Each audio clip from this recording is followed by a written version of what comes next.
Caută!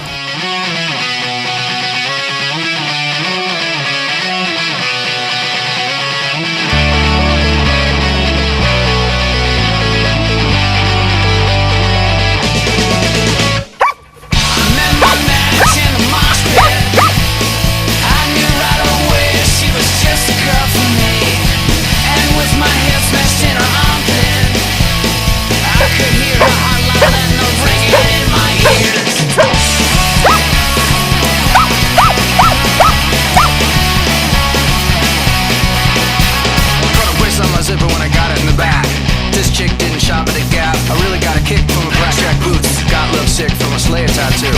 She looked on in disbelief, like I was a knock for the police. She wasn't normal, I really want her. I met my match in the mosh pit. I knew right away she was just a girl for me. And with my head smashed in her armpit, I could hear her heart louder than the ringing in my ears.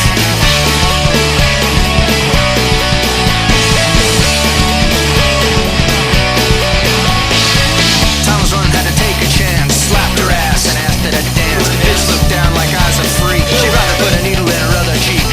Didn't care if I was dead or alive. Dive off the stage, that's suicide. She was so freaky, I am so needy.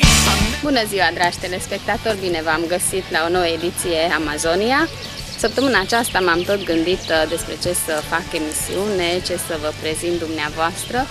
Și având în vedere că am foarte mulți clienți cu cățeluși, care au cățeluși, așa m-am gândit să fie vorba despre câini. Rămâneți cu noi și veți vedea câte surprize vă rezerv. Și în prima fază, haideți să vă povestesc câteva lucruri interesante despre câini la rubrica Știați că. Știați că mustățile câinelui pot detecta cele mai sensibile mișcări din aer? Suntem doar la pregătire. Victima urmează să se ascundă. Este un nivel de începător. Caută! Câinele trebuie să se realizeze. Victima pune la trat. Continuu.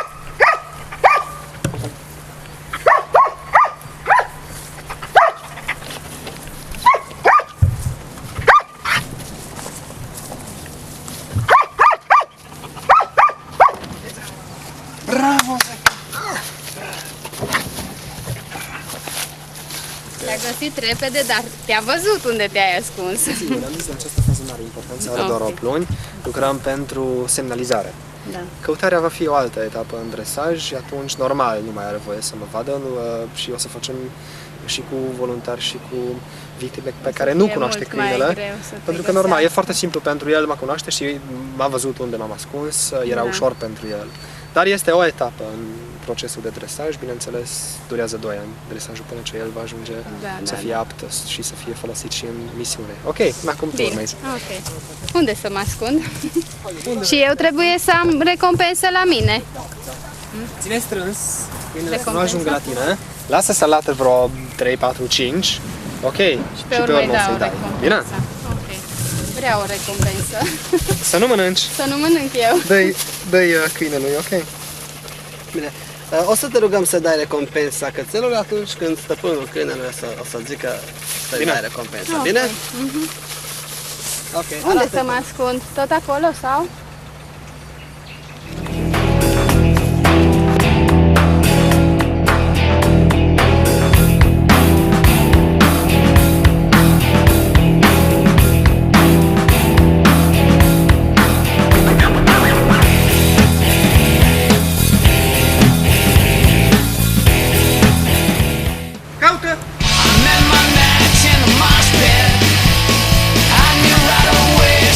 Just a girl for me.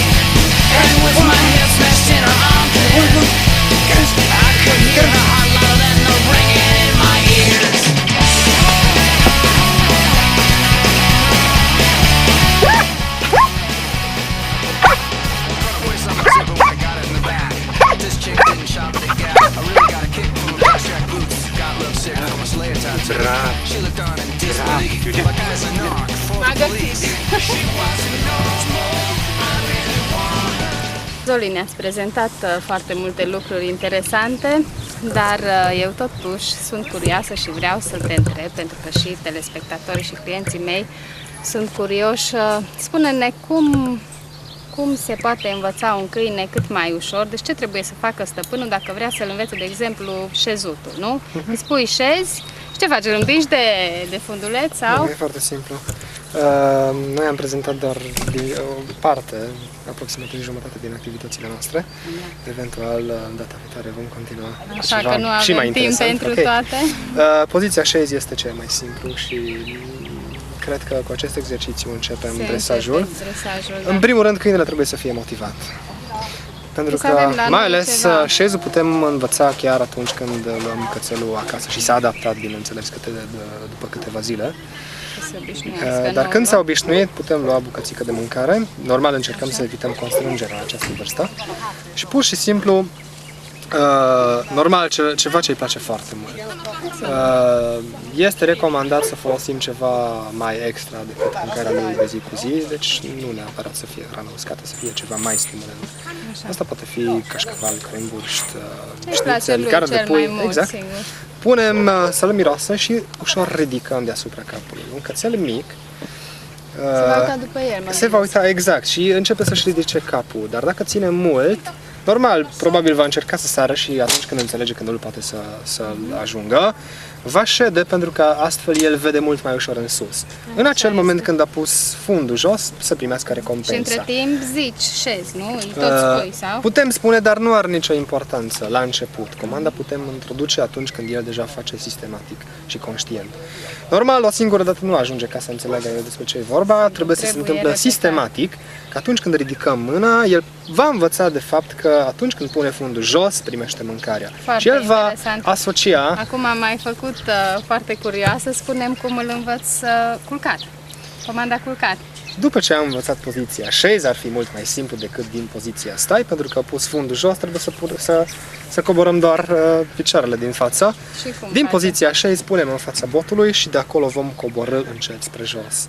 Dar ar fi mai util să prezentăm cu un câine. Bine, dar la un câine mic cum funcționează? Foarte simplu, pentru că el urmărește normal mâncarea și la un moment dat când am atins pământul sau solul, foarte puțin tragem în față și el va prelua poziția. Exact, va fi mult mai comod pentru el ca să ajungă cu coatele pe jos și dacă a primit în acel moment, normal repetăm și prin exersare se va lega prin asociere pavloviană. Și cum îl învăț să dea lăbuța? Să dea lăbuța? Câinii deseori comunică folosind piciorul. Dacă nu ne oferă el acest comportament cu piciorul, pur și simplu ușor ridicăm și în acel moment primește recompensa. Iarăși ridicăm, iarăși recompensa, după un timp doar îl atingem și el deja va ridica mâna, adică lăbuța și... Pare foarte simplu, nu? Acum depinde și de câine. În dresaj totul este simplu. Numai trebuie să știi, nu? Trebuie să exersăm. Da, noi începem totdeauna educarea stăpânilor și a proprietarilor, pentru că în primul rând ei trebuie să învațe anumite lucruri. Deci dresarea câinilor este doar tehnică. Este doar tehnică. Dar oamenii trebuie să învațe să controleze aceste comportamente și să găsească metoda potrivită. Pentru că nu există o metodă propriu-zisă cea mai tare din lume, sunt foarte multe metode și de obicei câinele, exact, totdeauna câinele alege metoda cu care vom merge. Mi-ai zis mai înainte că mai vrei să faci o demonstrație despre ce este vorba. Da, vreau să facem o demonstrație de pază și protecție. Da. Și noi ne-am gândit că ar fi foarte amuzant să fii tu infractorul. Bine, să fiu eu. Vei primi un mașon de protecție, o să primești și niște pantaloni ca să nu te zgârie câinele.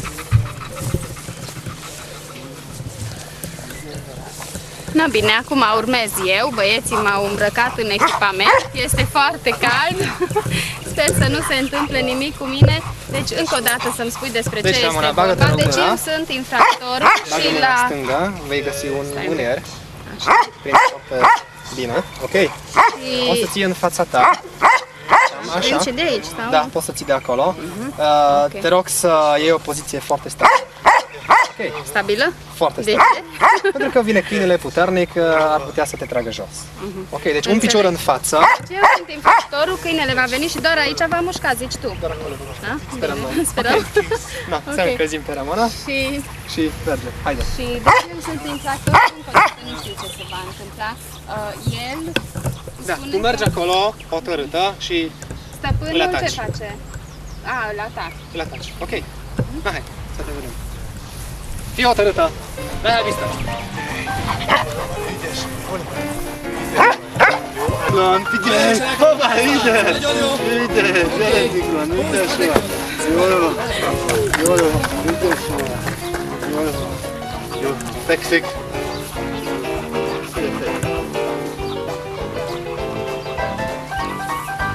Care harnic ai fost.